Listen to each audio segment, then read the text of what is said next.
So ayun, ang content natin ngayon mga bay, magliha tayo nitong makina natin. Kung paano natin to malilinis. So gamit yung liha. Kasi yan, itim na yan. Hindi naman madalas na magwashing, talagang nalilinisan natin dyan. So lihain natin yan ngayon. Yan, sa parte na yan. Kasi ano na ang pangit na tingnan. So gamitin natin tong 1,500 na number ng liha. So kung may 1,000 lang sana, tsaka 2,000, yun ang maganda gamitin. So magpilas lang tayo ng konti. Ililiha natin dito sa mga part na to. So ayan, kung may masking tape kayo, mas maganda kung lagyan nyo ng masking tape yung itim na parte para hindi masama sa pagliha.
So itong part na to ang isusunod natin. Ayan, pero ulit-ulitin lang natin hanggang sa ano yan, kumintab yan. Kasi tingnan nyo, hindi naman naabot sa washing yan pag ano, maglilinis tayo. Kasi minsan yung sa nakikita lang natin, hanggang doon lang yung linis. Pero tingnan nyo, ang dumi. Ayan. Kaya yan ang ano, lilihain natin.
Unti-unti nang pumuti.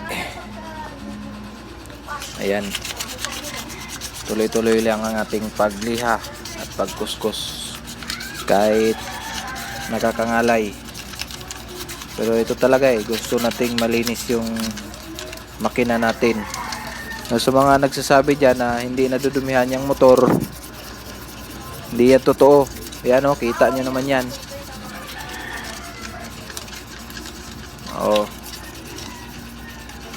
Kita nyo yung dumi dyan. So pag may mga bakante tayong oras, balikan naman natin yung ating mga motor kasi araw-araw natin yung ginagamit. So pag hinayaan natin yan, lalo na pag mga tag-ulan, katulad dito sa amin, pag kunting ulan lang, grabe ng putik. Pag hinayaan mo yan, lalo lang titigas yung mga putik na dyan, nakadikit. So pag may oras, linis-linis din pag may time para hindi rin mahirap pag ikaw na yung maglinis o di kaya may ayusin ka sa motor mo. Hindi mahirap kasi malinis na yung motor mo hindi na masyadong madumi.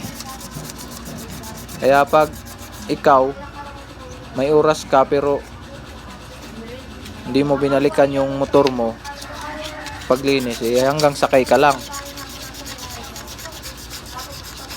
hindi ka marunong maglinis. Dapat balikan natin na maglinis sa motor natin kasi yan araw-araw natin gamit yan, ulan o araw, nagamit natin yan ang service, hanap buhay yan. So sa iba, kung makita nyong malinis ang mga motor at makina nila, huwag kayong magtaka, huwag kayong mainggit. Baka sabihin nyo hindi nila ginagamit yung motor nila,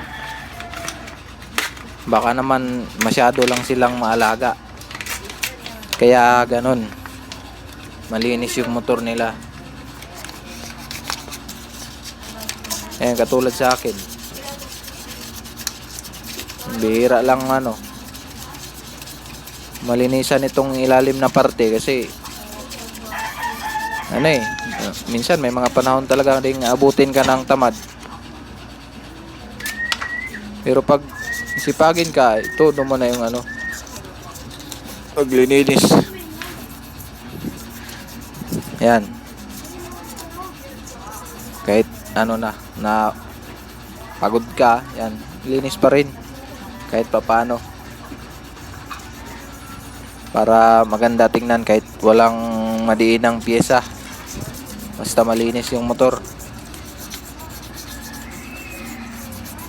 Komportable ka sakay. Kasi anong gagawin mo? Maganda mga pyesa mo. Mamahal pa tapos madumi yung motor, wala din. Kaya maganda pa rin na malinis tayo.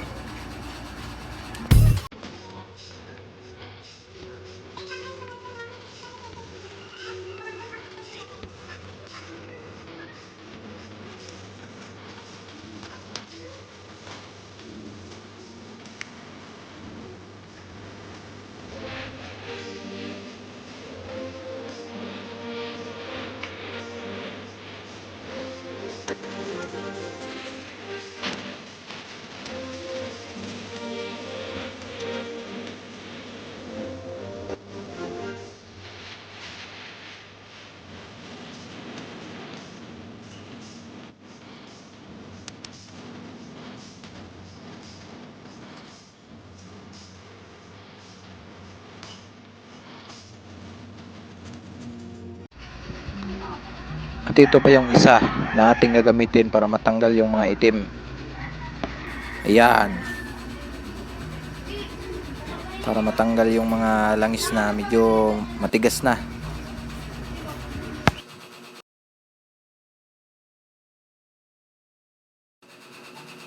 So ito palang top na to ay gawa to sa product to ng personal collection. So marami na kayong pwedeng mabilhan nito. Sa ngayon medyo may kamahalan nga lang siya. Pero effective to. Pwede sa bowl ng CR natin. At syempre pwede rin sa makina natin. Kaya kuha lang kayo ng basahan o di kaya yung toothbrush. Ayun yung gagamitin nyo para ipahid yan. Pupunas-punas lang.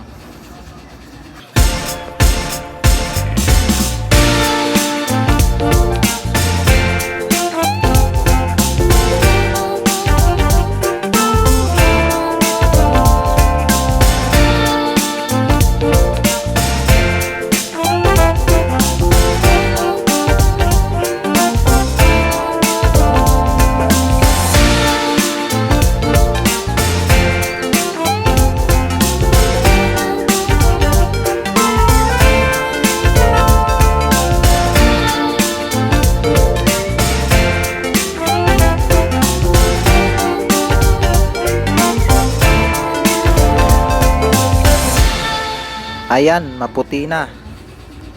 Oh. Saka natin siya gamitan ngayon ng Pledge metal polish. So, shake lang natin.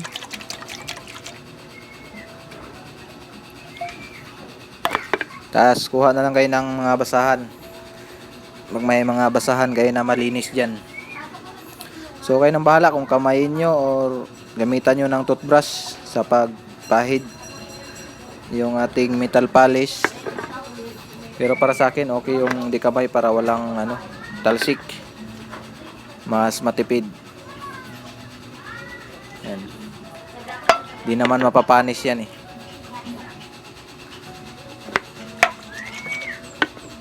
Yan, pahiran lang natin yan ng buo, lahat na analihan natin.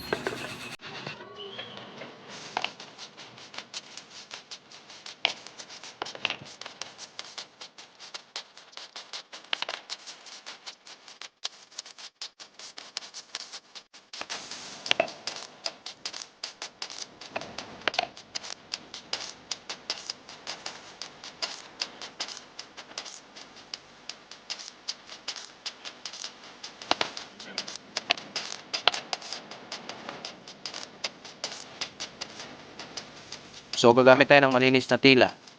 Kuskusa na.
Ubusan ng liha. Pero okay na yan mga paps. Mas malinis na yan compare dun sa dati na hindi pa natin nalihan. Pero kulang pa yan. Naubusan lang tayo ng liha. Papakintabin pa natin yan.